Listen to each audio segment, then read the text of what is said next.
Walang opisyal ng administrasyon ni dating Pangulong Rodrigo Duterte ang kasabwat umano niya sa crimes against humanity noong drug war ayon sa prosecutor ng International Criminal Court. Sila ay sina dating Special Assistant to the President at ngayoy Senador Bongo, dating PNP Chief at ngayoy Senador Bato de la Rosa, dating PNP Chiefs Oscar Albayalde at Camilo Cascolan na yumao noong 2023. Dating CIDG Deputy Director Vicente Danao, dating NBI Director Dante Gueran, dating PDEA Chief Isidro La Peña at dating Justice Secretary Vitaliano Aguirre II na itinangging may kinalaman siya sa extrajudicial killings. Nauna na ring itinanggi ni Go ang paratang. May unang balita si Dano Tingkungko. 8 kilalang kaalyado at dati mga opisyal ng Administrasyong Duterte ang tinukoy sa dokumentong inilabas ng International Criminal Court na mga co-perpetrator o kasabwat ni dating Pangulong Rodrigo Duterte sa kanyang war on drugs.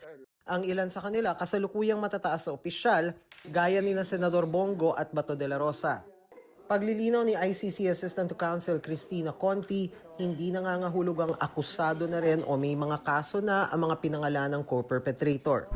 Binanggit lamang sila sa konteksto ng pagkukwento kung ano ba ang ginawa ni Duterte.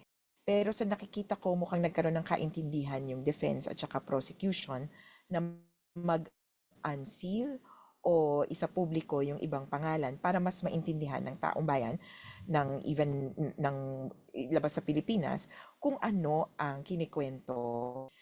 Kumbaga makakatulong ito dun sa pagkukwento nila sa papel ni Duterte. Nauna nang itinanggi ni Senator Go ang mga paratang na anyay walang batayan, hindi patas, hindi makatarungan at walang kaugnayan sa katotohanan.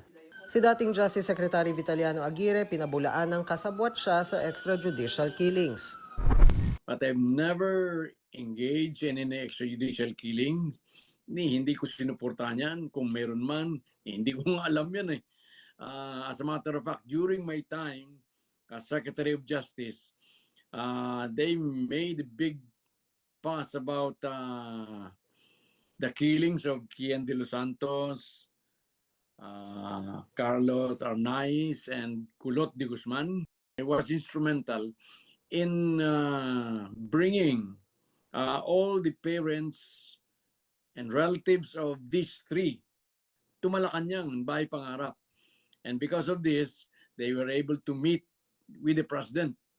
And after that meeting, charges were filed against these policemen and trials were conducted and they were all convicted.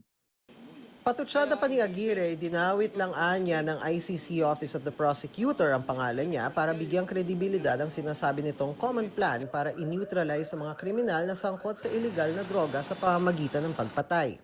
So, ang naging partisipasyon ni Aguirre bilang Justice Secretary nung panahon ni Duterte ay doon sa bahagi pa nga ng aiding and abetting o pagtulong na gumawa ng atmosfera o mag-udyok sa iba na pumatay. Si Bato de la Rosa din, merong mga statements nung ipinapaliwanag nga nila sa publiko ano ba itong tokhang na ang tono ay kill, kill, kill. Yung buong setup na yon ang nagbibigay ng pananaw sa mga tao na covered ang lahat. Tokhang is a national policy. Sinisikap pa naming kunin ang pahayag ng ibang mga pinangalanang co-perpetrator pero wala pa rin silang tugon sa ngayon. Sa susunod na Lunes, February 23, magsisimula ang confirmation of charges hearing kay Duterte. Araw-araw maliban sa Miyerkules, 10 a.m. to 3 p.m. The Hague time o 5 to 10 p.m. oras sa Pilipinas. Sa pagdinig, aalamin kung may sapat na basehan para tumuloy sa paglilitis si Duterte.